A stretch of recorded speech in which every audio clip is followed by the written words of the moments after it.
Buena, ya estamos nuevamente con su programa Análisis y hemos invitado al exministro de CEPLAN en el gobierno de Pepe Lobo,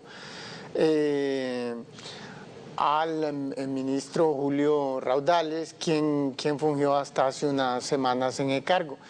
Entonces, él es economista de formación y ha sido profesor universitario por largos años y ahora ha regresado a la academia. Y pues este gobierno, el nuevo gobierno, es una continuación del anterior hasta cierto punto, y queremos escuchar las opiniones de él sobre las políticas del nuevo gobierno en materia de generación de crecimiento económico. Gracias por estar aquí, don Julio. No, muchísimas gracias, Carlos. Es un placer estar acá en este programa por primera vez. Y es un programa que creo que tiene la característica de generar buena información para que la gente pueda entender cuáles son los determinantes fundamentales de la generación de riqueza en un país. Y eso es sumamente importante, es una gran preocupación, sobre todo en nuestros países que han mostrado tan poco crecimiento a lo largo de la historia, ¿no? Sí, entonces, ¿cómo lo ve? Estos últimos 4 años el crecimiento fue ahí entre 3 y 4%, la media anual. ¿Cómo lo ve para estos próximos 4 años? ¿Cree que hay posibilidad usted de mejores tasas, de tasas un poco más rápidas? El crecimiento económico en Honduras ha estado muy determinado por la acción que los gobiernos han tenido, como en todos los países, ¿verdad? Lastimosamente, cuando los gobiernos no permiten apertura para que se generen incentivos adecuados al sector privado, pues eso se observa rápidamente en las tasas de crecimiento, que a lo largo de la historia en Honduras han sido bajas, yo diría salvo 4 de los últimos 15 años, ¿no? Donde tuvimos tasas de crecimiento que hacía mucho tiempo no se miraban, de arriba del 5%. La gente que se dedica a estudiar este tema y que ha hecho análisis para Honduras ha llegado a la conclusión de que el crecimiento económico en el país depende mucho o está muy signado al sector externo. Honduras es una economía muy globalizada y por lo tanto muy dependiente de los vaivenes del sector externo, y lo que se observa entonces es que cuando el sector externo está bien, boyante, entonces el país tiende a tener mejores posibilidades de crecer. Evidentemente, lo que sí está claro, Carlos, es que esto no es suficiente, ¿verdad? Que estar sujetos a los vaivenes, a las posibilidades de que el resto del mundo, que los socios, sobre todo comerciales y económicos del país, estén bien, no va a garantizar que Honduras tenga un crecimiento sostenido en el tiempo. Eso es muy evidente porque solo 4 de los últimos 15 años, por ejemplo, de los últimos 25 años, solo durante 4 años tuvimos crecimiento arriba del 5%, y el otro elemento es que una tasa del 5% todavía insuficiente. No es suficiente para que el país pueda desarrollarse rápidamente, como sí lo han hecho algunos otros países del resto del mundo. Está demostrado que cuando los países pueden generar opciones para un crecimiento rápido y para un crecimiento boyante realmente, el desarrollo puede llegar muy rápido. Lo hemos visto en los países del sudeste asiático, donde en poco tiempo, digamos en menos de 30 años, han pasado de un estatus de suma pobreza a condiciones de desarrollo que los tienen ahora a nivel de los países más ricos del mundo. Con respecto, ¿no?, a esa idea de que se depende bastante del sector externo. Fíjese que, por ejemplo, en la década de los 30, que fue una década terrible pues para la economía, sobre todo el comercio mundial, pues, porque una gran cantidad de países renegaron sobre sus políticas de apertura que tenía el comercio exterior, y aún así de los países que más renegaron a eso fue Alemania y Japón. Fueron los de los poquitos que salieron de la crisis de los años 30. La media de los años 30, pese al hundimiento del 30, 31, por ejemplo, y 32 en Alemania, la media fue 5% anual, pese que el comercio exterior disminuyó bastante con respecto a la década de los 20. Japón es otro país que en la década de los 30 también vio un crecimiento promedio en esa década de 5% anual, pese que el comercio exterior se desplomó. China en el 2009, que todos los países, China vio cifras negativas de las exportaciones de 16%, y aún así vio una economía que creció a 9% anual, a 9% en ese 2009. Entonces, miramos que esa es una tesis que uno encuentra en muchos momentos en la historia. Los Estados Unidos, final del siglo XIX, que fue su época de oro, fue sus mejores tasas de crecimiento de 8% anual, los últimos 20 años del siglo XIX. Ese periodo los Estados Unidos era una economía que tenía barreras arancelarias relativamente altas, andaban por el 40%, y por encima de eso el país no tenía interés, no exportaba, había desarrollado bastante su comercio interno. Entonces miramos una gran cantidad de momentos en la historia de países que obtuvieron buenos resultados económicos sin el comercio exterior. Entonces yo por ese lado yo veo que hay bastante disonancia y no sé qué piensa al respecto, pero antes de que nos diga eso, mire, el nuevo gobierno está haciendo un montón de reformas en bien poco tiempo. Empezó a hacerla antes de que fuese juramentado. Y en su primer mes ha hecho una gran cantidad de cambios sustanciales, una diversidad de aspectos que mucha gente, aunque no eran directamente económicos, decían que incidía, como el problema de la seguridad, el problema de la corrupción, incidía sobre el crecimiento económico. Entonces, queríamos mostrarle a este individuo de Japón, a Shinzo Abe, al primer ministro, seguro que lo conoce. Ya había sido primer ministro como el 2006 y ahorita regresó en diciembre del 2012. Ya cumplió su primer año y este hombre, como usted sabe, ha implementado una gran cantidad de reformas, pero una gran cantidad de reformas en bien corto tiempo. Y eran reformas que todo el mundo estaba afirmando que debían de hacerse desde hace tiempos, y no las hacían por problemas de intereses de grupo, que se oponían, cosas así, que la encontramos en otro país, y este hombre vino y las aplicó finalmente. Y un torbellino de reformas bien rápido en el primer año. Y bueno, le han dicho Abenomics, ¿verdad? Porque él se llama Shinzo Abe. Entonces, Abenomics al paquete de reforma, que casi todos dentro y fuera de Japón coinciden que son positivas. De ahí mostremos al que sigue, a Enrique Peña Nieto, que también llegó en diciembre del 2012, lo juramentaron. Mostremos la foto de Enrique Peña Nieto, el nuevo presidente de México desde diciembre del 2012. Enrique Peña Nieto, ahí lo vemos, Enrique Peña Nieto llegó así y comenzó a hacer un montón de reformas que casi todo el mundo coincidía, que digamos, reformas que exigía la izquierda, pero que los intelectuales de la derecha reconocían que eran justas, y reformas que digamos que la derecha había abogado, por la izquierda se oponía, pero que todo el mundo reconocía que necesitaban para el país. Y también ha sido, el caso de él se parece todavía más al nuevo presidente de Honduras, porque tienen casi la misma edad. Los dos son grandes reformadores y bien rápido están agarrando al toro por los cuernos de los problemas tradicionales que todo el mundo ha dicho. Y ahí está la cosa. No sé si ha visto las cifras del primer año del crecimiento de Peña Nieto y de Shinzo Abe del 2013, que ya para ver resultados, porque para ver cómo está, mostremos por favor la tasa, y esto es lo que obtuvieron. Claro. ¿Me entienden? Yo Fíjate que Peña Nieto por encima de eso ganó con 38%, que es exactamente la cantidad con la que ganó Orlando Hernández. A ver, hay que diferenciar ahí. Por ejemplo, que Japón crezca 1% es muy distinto que México crezca 1%. Regresemos al estudio.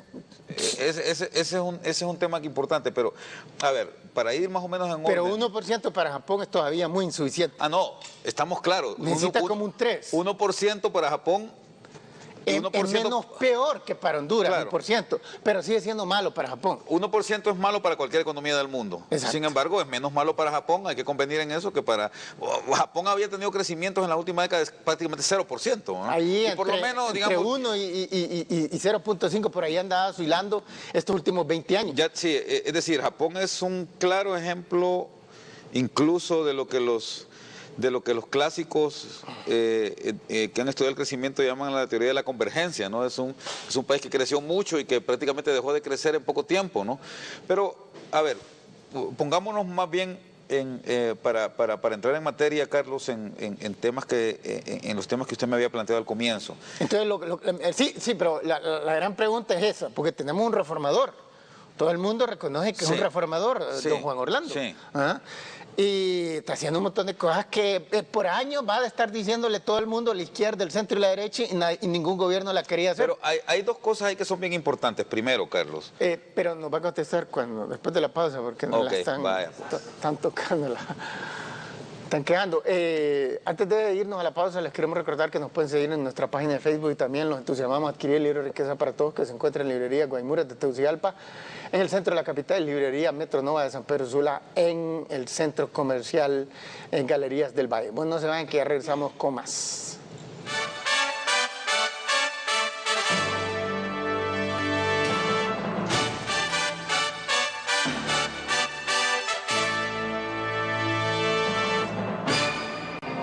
Bueno, estamos de regreso con el ex ministro de ese plan, ministro durante el gobierno de don Pepe Lobo, el magíster Julio Raudales. Estábamos hablando sobre por qué estos grandes reformadores que todo el mundo está reconociendo que están haciendo lo correcto, y aún así miramos estos raquíticos resultados económicos que son malos para los dos. Para México es peor, pero para Japón también está malo.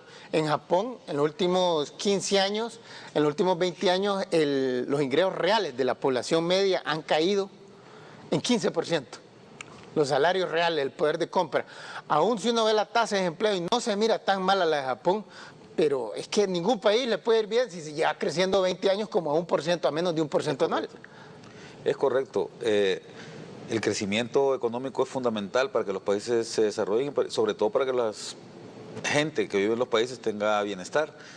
Y es muy evidente que el caso japonés es un claro ejemplo de un retroceso, a pesar de que siguen manteniéndose vigente el tema de las mejoras tecnológicas en Japón, a pesar de que sigue siendo un país de vanguardia. Un país rico. A pesar de eso, bueno, es un país que está viviendo de sus riquezas y no necesariamente del incremento de sus ingresos. Todo el mundo quiere aumentar. Claro.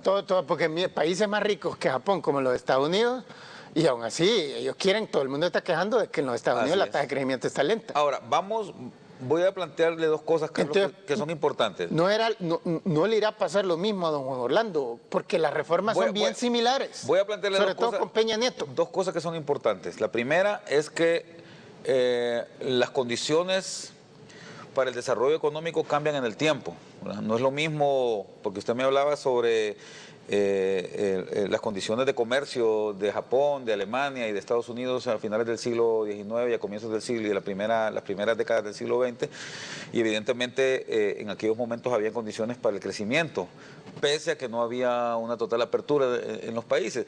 Cuando yo dije que la gente que estudia o que ha estudiado el caso hondureño para temas de crecimiento ha determinado que el crecimiento en Honduras depende mucho del comercio internacional o depende mucho del grado de apertura, o de que también le vaya, mejor dicho, a nuestros socios comerciales, no estoy diciendo, y eso es muy importante, no estoy diciendo que el grado de apertura económica es fundamental para el crecimiento. Lo que estoy diciendo es que lastimosamente a Honduras le va bien si a los socios comerciales les va bien. No quiero decir que eso esté bueno, ¿verdad? Honduras tiene que desarrollar capacidades intrínsecas para crecer. Independientemente del comercio, porque usted me decía... Yo estoy a favor del libre comercio, el punto también, es que no hay correlación. A ver, yo también estoy totalmente de acuerdo. Entre el libre comercio y rápido crecimiento económico. Yo estoy de acuerdo, yo creo que la apertura económica ¿verdad? Es importante para el crecimiento, pero no es determinante. No hay una correlación. Históricamente está demostrado que no hay una correlación, que no está demostrado que solamente con abrirse económicamente un país tiene garantizado su crecimiento económico.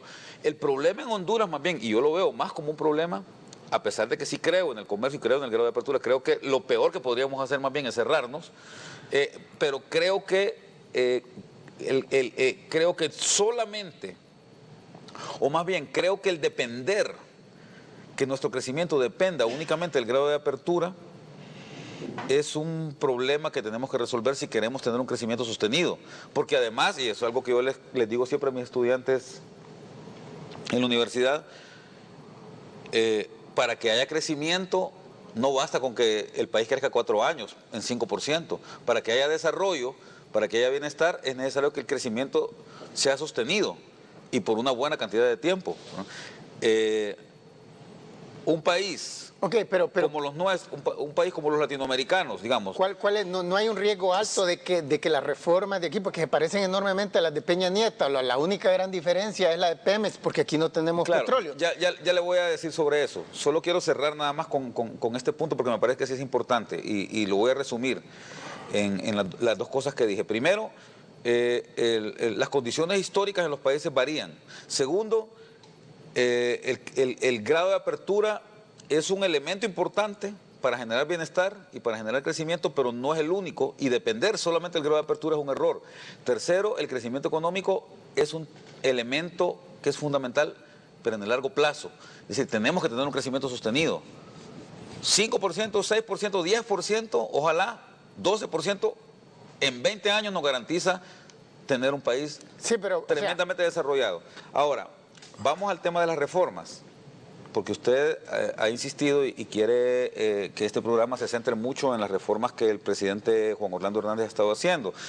Evidentemente, Honduras es un país que ha venido experimentando a lo largo de los últimos, a mi juicio, a lo largo de los últimos 35 años ya, un grado de deterioro en sus instituciones que quizás es la mayor amenaza que ha venido teniendo el país, no solamente para el tema de su crecimiento económico y para el tema de su desarrollo, sino también para el tema de su misma gobernabilidad, para el tema de su misma existencia como Estado. Entonces, yo creo que el punto culminante de ese deterioro institucional se vio reflejado en el año 2009, cuando rápidamente, debido a una crisis política, que cualquier país puede tener una crisis política, pero para Honduras ha sido muy difícil levantarse de los estragos institucionales que dejó. Se levantó mejor que México. Se ha levantado mejor que El Salvador. Vaya, los 5 años de Mauricio Funes no obtuvo ni 2% de crecimiento anual. Y los 4 años de Don Pepe estuvieron ahí como por 3.4. Pero el problema es hasta qué punto podemos nosotros tener instituciones lo suficientemente fuertes, y hablo de instituciones sociales. No fue bueno la tasa de crecimiento de Don Pepe, pero fueron mucho mejores que las de Mauricio Funes. Pero lo que pasa es que no podemos examinarlo solo por 4 años. El tema del desarrollo institucional de un país, y cuando hablo de instituciones, hablo de instituciones sociales, políticas, económicas, todo lo que incide en las empresas de un país. Es correcto, no se pueden visualizar únicamente en 4 años. Entonces es necesario, sí, propugnar por un esquema que permita fortalecer las instituciones del país de manera que sean confiables para quien quiera invertir. Mire, el Banco Mundial, el IFC, que promociona el sector privado del Banco Mundial, tiene un índice de... el doing business. Exacto, la facilidad con la que se puede hacer negocio en un país. Entonces, en la última, el 2013, hay 189 países. Y mostremos la penúltima tabla que tenemos ahí, la penúltima, por favor, la penúltima la tenemos ahí en un orden. Entonces se encuentra en la penúltima, mire, clima de inversión. Entonces, de los 189 quienes salieron en las mejores posiciones fueron estos. Y Honduras, usted tiene la razón, mire, qué mal sale, 127. Correcto. Entonces, el nuevo gobierno está atacando las cosas desde diferentes perspectivas, porque son muchos casos. Digamos, ahí dentro de los índices, las variables le ponen qué tan rápido se puede crear una empresa, cómo es el flujo de electricidad, si es cortado, si es continuo, infraestructura, qué tan caro es, macroeconomía, agua, telecomunicaciones, servicios públicos, exacto, carreteras, puertos, facilidades administrativas para abrir negocios, etcétera. Exacto, un montón de variables ahí, entonces hacen una media y sale ahí. Bueno, entonces ahora mire eso. Uno diría, bueno, magnífico.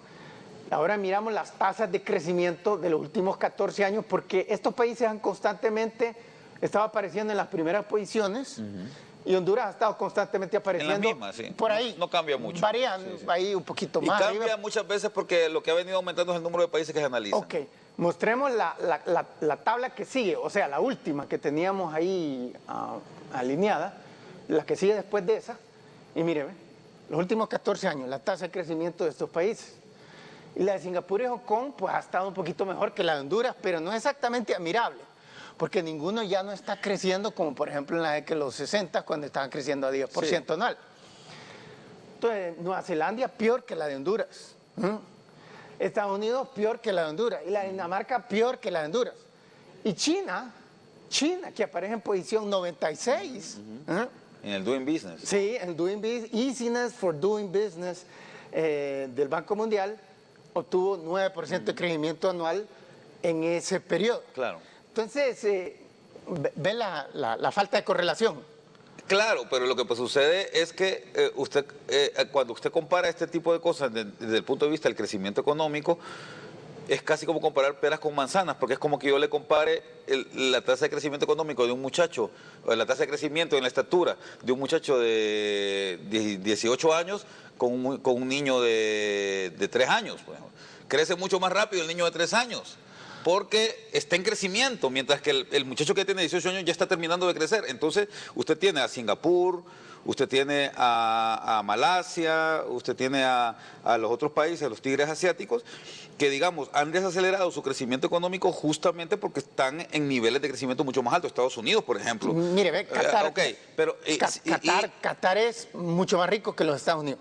El ingreso per cápita, en términos per cápita, sí. El ingreso per cápita medido al poder adquisitivo de los Estados Unidos en el 2013 anda por 52.000. El de Qatar anda en 102.000. O sea, el doble, más o menos. Sí.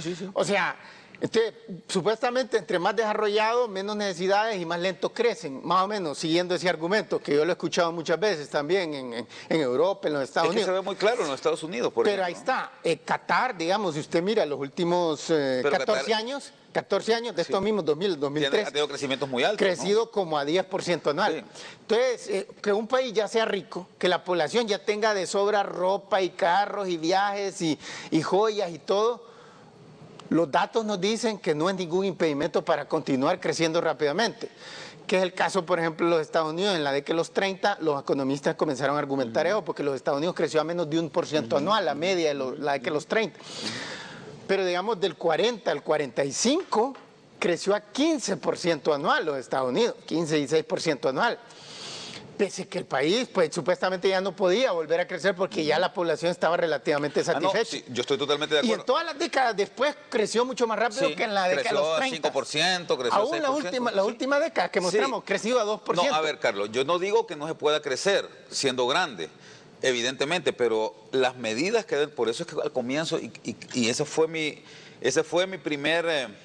Porque un montón de ideas, mire, un montón de ideas, uno me pregunta por qué es que tantas políticas del Fondo Monetario del Banco Mundial no funcionan. No, pero eso es porque otra cosa. manejan ideas como esas. Ese fue mi primer elemento cuando yo me senté aquí, yo le dije, mire, el crecimiento económico está muy ligado a la capacidad que los gobiernos tengan de fomentar, de hacer políticas que fomenten el crecimiento. Ahí está. Y las políticas que están aplicando ahorita se parecen bastante muchas veces han sido a las erradas. de Peña Nieto, que han sido aplaudidas a nivel internacional, y las de Shinzo Abe. Entonces ahí está la pregunta, si no van a terminar generando lento crecimiento. Ahí es donde yo quiero llegar. Pero nos va a contestar después porque nos están diciendo de que tenemos que hacer pausa comercial.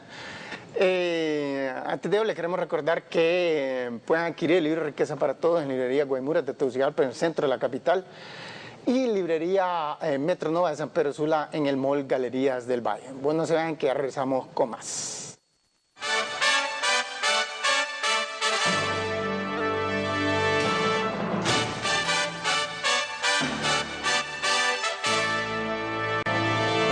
estamos de regreso, estamos hablando con el licenciado Julio Raudales, quien fue ministro de CEPLAN en estos últimos 4 años y es profesor universitario desde hace mucho tiempo.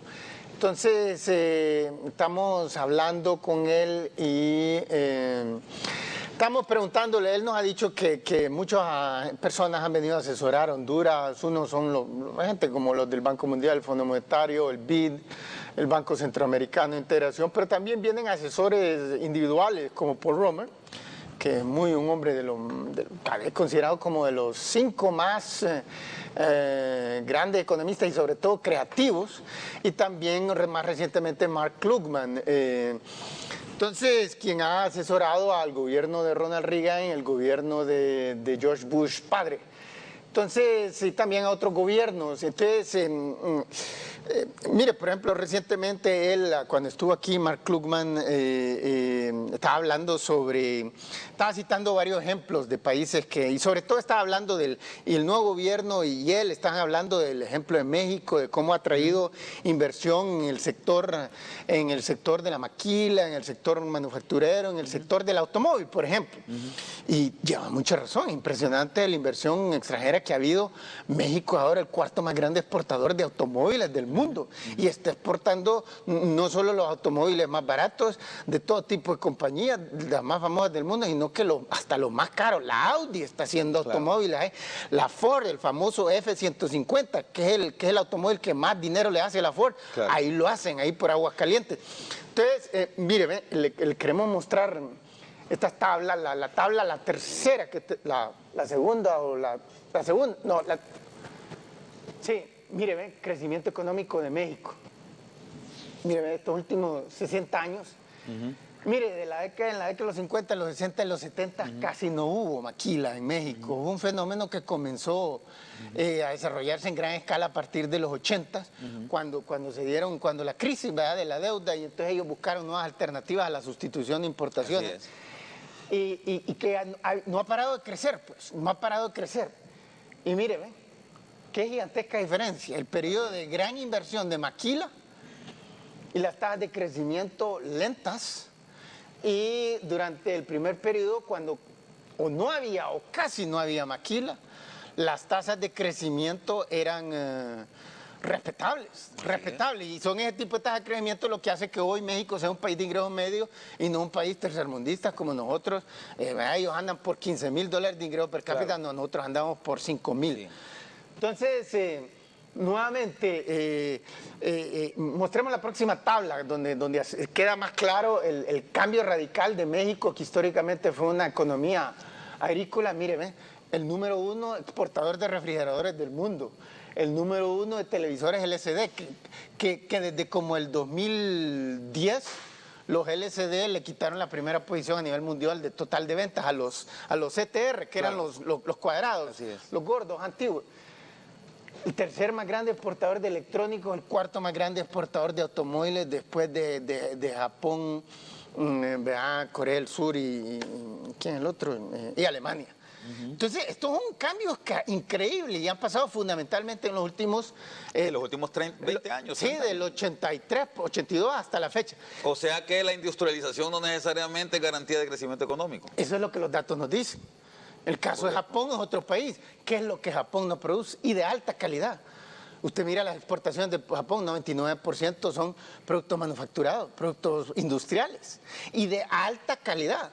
Y mire las tasas de crecimiento de los últimos 24 años, 1% anual. Es correcto.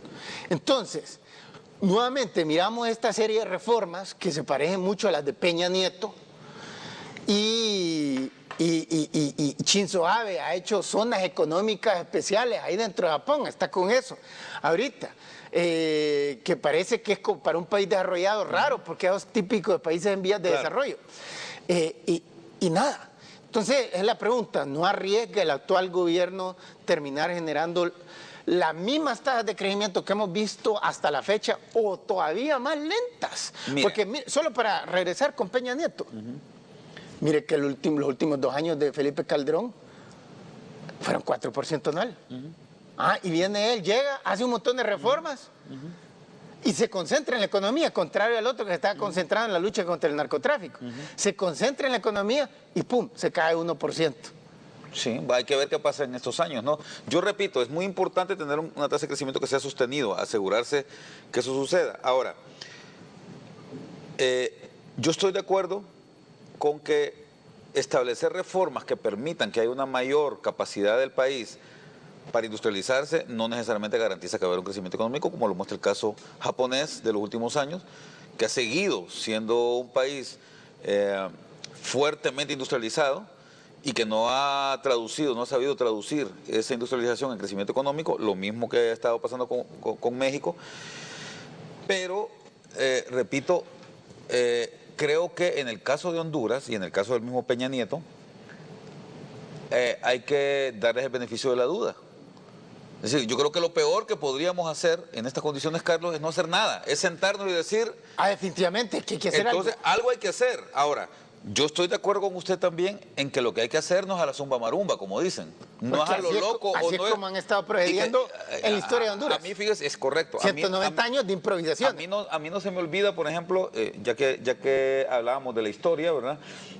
El caso de Ghana, por ejemplo. Ghana tenía tasas de crecimiento fuertes cuando dependía de Inglaterra, y cuando se independizan de Inglaterra, llega el nuevo presidente de Ghana y contrata a un staff de economistas del Banco Mundial y de otros lugares que vengan a darle asesoría para ver qué es lo que necesita el país para crecer, y lo que sucedió más bien fue totalmente lo contrario.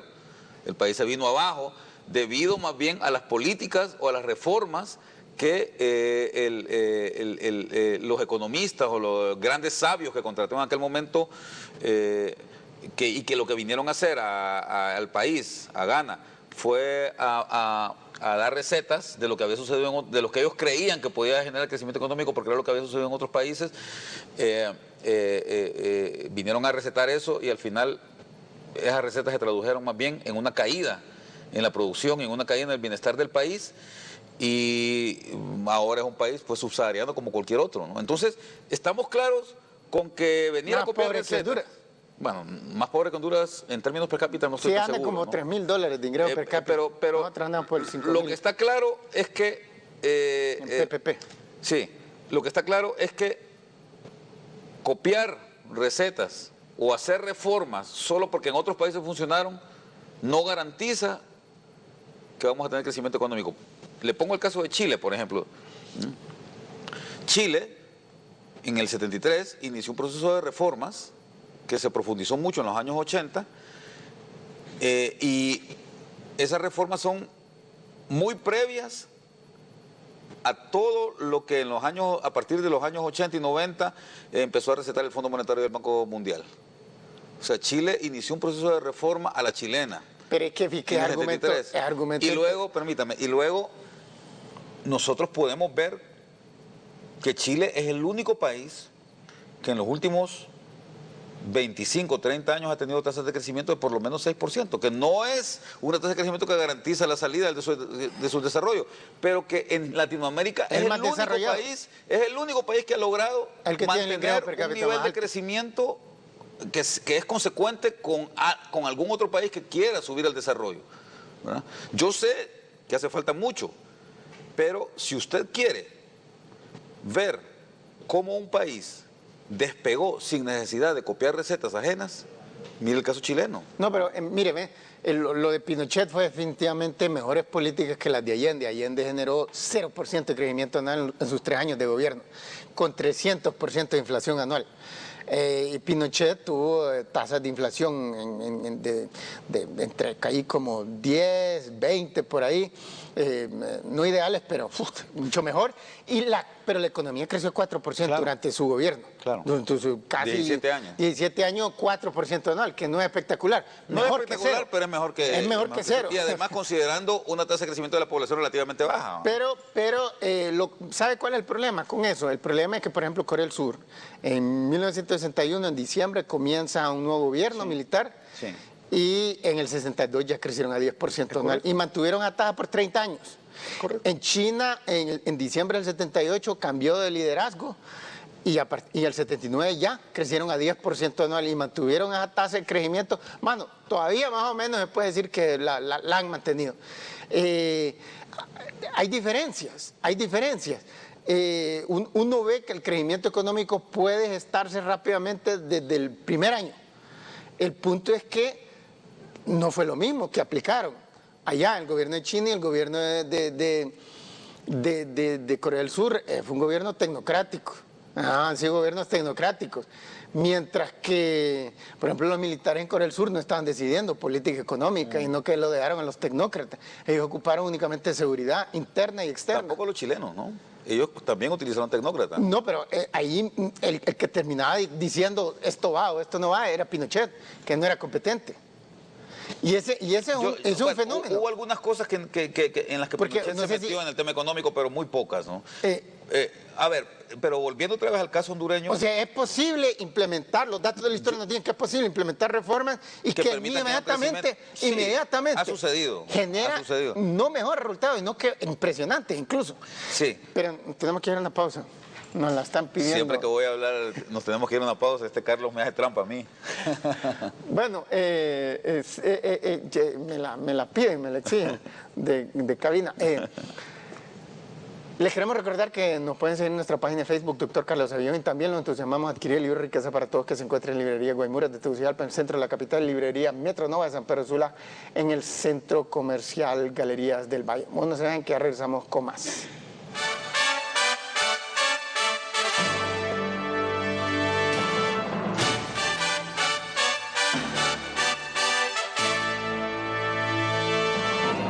Bueno, ya estamos de regreso y estamos hablando con Julio Raudales, el ex ministro de ese plan, que ya también otro gobierno había sido ministro, ¿usted? ¿Verdad? No. ¿O viceministro? No. Tampoco. Había sido técnico en algunos gobiernos anteriores, pero ok. no fue bueno, el punto es que él es un economista de formación y ha sido profesor por largos años. Y entonces estamos hablando sobre el tema. Queremos mostrar la tabla que sigue después de la última que mostramos. Que teníamos una tabla ahí que sigue después de la última. Y ahí está. Mire, en Japón, nuevamente con respecto a lo altamente industrializado. Menos de 1%. Menos de 1% en los últimos 14 años. Altamente industrializado el país y de buena calidad, porque no es aquella acusación que les pasó mucho a países con sustitución de importaciones o socialistas, que decía la producción aumentaba, pero era de mala calidad el producto. Entonces, que ya fuera granos o que ya fueran productos industriales, era de mala calidad. En Japón, la más alta calidad, la Toyota es la más grande empresa automovilística del mundo. La Sony es una de las principales fábricas de electrónicos. Es decir, tiene infinidad de empresas de alto calibre. El segundo más grande fabricante de barcos, de gran calado. Además, un país que invierte mucho en tecnología también. Exacto. Entonces, mire, mostremos la que sigue, por favor, la tabla que sigue. Entonces, miramos que Mark Krugman pues ha estado hablando mucho de estos países. Yo aquí en Honduras hice una conferencia creo que en el Hotel Clarion y habló sobre países que Honduras debería imitar en estos últimos años porque han hecho una serie: Alemania, México, Costa Rica y Panamá. Y estas son las tasas de crecimiento económico promedio anual de los últimos 14 años en estos países. Y miramos que Alemania está en el estancamiento completo. El único motivo, porque a veces oímos en las noticias que Alemania es el motor de Europa, es porque los otros están peores, sí, porque las tasas son peores de Francia, de Inglaterra, bueno, Italia, España. Entonces, México, como vimos, ha estado creciendo lentamente también los últimos 14 años. Costa Rica, solo un poquito más rápido que Honduras. No es ningún ejemplo a seguir. Y Panamá, que Panamá es el mejorcito, sí, digamos, ¿no? Es 6.1, ya un poquito mejor, pero nada espectacular como, por ejemplo, China. Claro. O Corea del Sur en los 60, los 70 y los 80. Pero digamos que Panamá tiene la ventaja de que le supo apostar a los dos elementos que saben que son motores del crecimiento de ellos. Uno es el sector financiero y otro es el canal, el sector servicios que presta el canal, el servicio logístico. Y con eso, digamos, ellos pues, han estado creciendo de manera sostenida a una tasa que es relativamente buena. Yo creo, Carlos, y esta conversación me parece que es sumamente interesante, yo creo que hemos concluido en varias cosas usted y yo. La primera es que el comercio internacional, si bien es cierto, es importante, no garantiza un crecimiento económico. No ha habido un país que se desarrolle únicamente por haber hecho infinita cantidad de tratados. Hay países que han hecho infinita cantidad de tratados y les va bien, y hay países que han hecho infinita cantidad de tratados y les va mal. O mejor, decretar libre comercio, y ya estuvo. Sí, como Chile, volvemos al caso de Chile, que se abrió unilateralmente. Como Hong Kong y Singapur. Es correcto. Desde también. el siglo XIX. Sí. Pero en el siglo XIX no crecieron rápidamente. Es correcto. Luego, el otro elemento importante es que, si bien es cierto, tener políticas, tener reformas es, digamos, importante en un país. Hay que ver cuál es la calidad de estas reformas, porque no necesariamente un país que hace reformas a la zumba marumba, como decimos, o que trae recetas de algunos otros países. Vimos el caso, usted me enseñó el caso de México, que hizo reformas agresivas. Japón ha hecho reformas agresivas en los últimos años y nada de eso le garantizó el crecimiento económico y sobre todo el bienestar para la población. Al contrario, más bien pareciera que está retrocediendo. Y por último, está el elemento que tiene que ver con el hecho de que imitar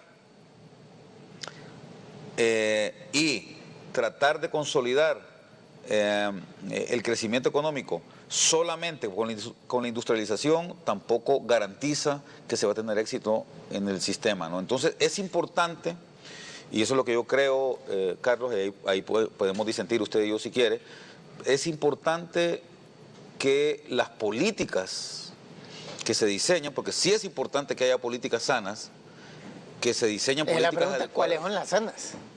Cada Porque las sanas son las que generan rápido crecimiento económico. Cada país debe tener sus propias políticas. Como las dietas, que la gente no rebaja nada. Es correcto, es correcto. Entonces por eso creo que debe haber un tratamiento personalizado en ese asunto. Y en este caso, en el caso de Honduras, es importante, y ahí, repito, aprender a conocer cuáles son las instituciones que en el país permitan que exista la suficiente confianza como para que se generen la inversión necesaria para que haya crecimiento en el país. Pero ya vimos que no genera Nueva Zelanda, y que Nueva Zelanda constantemente aparece en los listados de transparencia internacional. No necesariamente la transparencia es lo que garantiza eso. Pues. Dinamarca y Nueva Zelanda. No estoy diciendo que la opacidad lo garantiza, lo que estoy diciendo es que hay países que tienen una cultura, por ejemplo, de transparencia tan desarrollada, que eso no significa nada en términos de crecimiento económico. Dinamarca y Nueva Zelanda constantemente aparecen en los listados de transparencia internacionales como en la posición número 1, número 2. Se disputan cosas año tras año, tras año. Entonces, estamos de acuerdo con que la transparencia sí puede beneficiar, pero no necesariamente puede ser el motor. Exacto, es la pregunta. Lo que yo quiero decir con esto, para que no se malinterprete, porque es muy importante. Sí, en ningún momento nosotros estamos sancionando a los corruptos. Claro, estamos los claros, condenamos, claros que lo peor que se puede hacer es ser opaco. La opacidad es lo peor que... tener una economía autárquica garantía de que no vamos a crecer también. Eso no quiere decir que solamente abriéndonos al comercio vamos a crecer. El propugnar por la industrialización o el no propugnar, el persistir, digamos, en mantener una economía agrícola o agraria de primer nivel es lo peor que podemos hacer también. No tratar de desarrollar, ¿verdad?, el campo y hacerlo productivo es lo peor que podemos hacer, pero sin embargo desarrollar la agricultura no es una garantía también de que se va a crecer. Entonces, cada país, cada sociedad debe de saber descubrir cuáles son aquellos elementos, aquellos motores que sí garanticen, como lo hizo Corea a partir del año 1960, como lo hizo China a partir del año 1978, como lo hizo Chile a partir del año 1973, como lo hizo Irlanda, ¿verdad?, a partir de 1986. Entonces, cada país debe descubrir cuál es su fórmula. Y yo creo que es muy importante que aquí en nuestro país, la gente que entiende el tema, la gente que sabe y que puede estudiar el tema de manera adecuada, comience a darle los consejos adecuados a quienes nos gobiernan, ¿no? Porque vamos a convenir en algo además.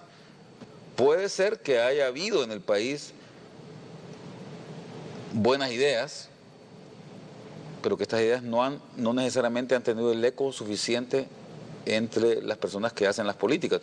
Algo como lo que me hablaba usted sobre lo que el caso chileno en Pinochet, ¿no?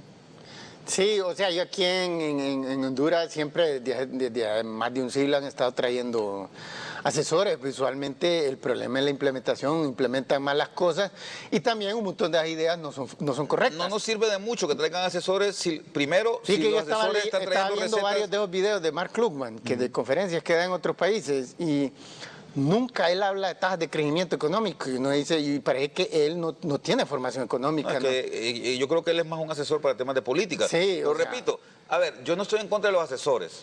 De hecho, yo soy un asesor. Pero a mí me parece que el problema no es ese. El problema es, por un lado, ¿quién conoce realmente la realidad del país y puede estudiar de manera adecuada la realidad del país para que los consejos que den sean los adecuados? Y segundo, ¿qué tanto grado de apertura y de decisión existe en las personas que deciden, en las personas que hacen políticas, en los tomadores de decisiones, para poder implementar esos consejos? Y yo creo que ahí no hemos tenido todavía tampoco tanta coherencia, ¿no? Sí, yo estaba viendo, el otro día estaba leyendo un poco sobre el currículum vitae de Uribe en Colombia, y ahí decía que el hombre tiene una energía de trabajo enorme. Y bueno, implementó un montón de reformas, él le dio énfasis a la seguridad, pero el punto es que en sus 8 años de gobierno, él aceleró la tasa de crecimiento, la aceleró de 3 a 4. Hay que aplaudir eso, mejor 4 es mejor que 3, pero es insuficiente para Colombia. Y por eso el país todavía tiene guerrillas de izquierda y derecha por todos lados. Es decir, de los más grandes traficantes de droga del mundo. Es decir, ese problema se resuelve con rápido crecimiento económico, con generación de abundante empleo. Y él no lo logró hacer, pese a que tiene una enorme energía de trabajo y nuevamente se parece en personalidad al nuevo presidente de Honduras, que dicen que tiene una enorme energía de trabajo. Que lo aplaudimos por eso, porque lo peor que tuviéramos un presidente Aragán que Claro, lo quiere estar durmiendo. Es correcto. Pero es insuficiente, como los 8 años de Álvaro Uribe lo mostró. Mire, ministro, lo tenemos que cerrar aquí. Ex-ministro. Sí.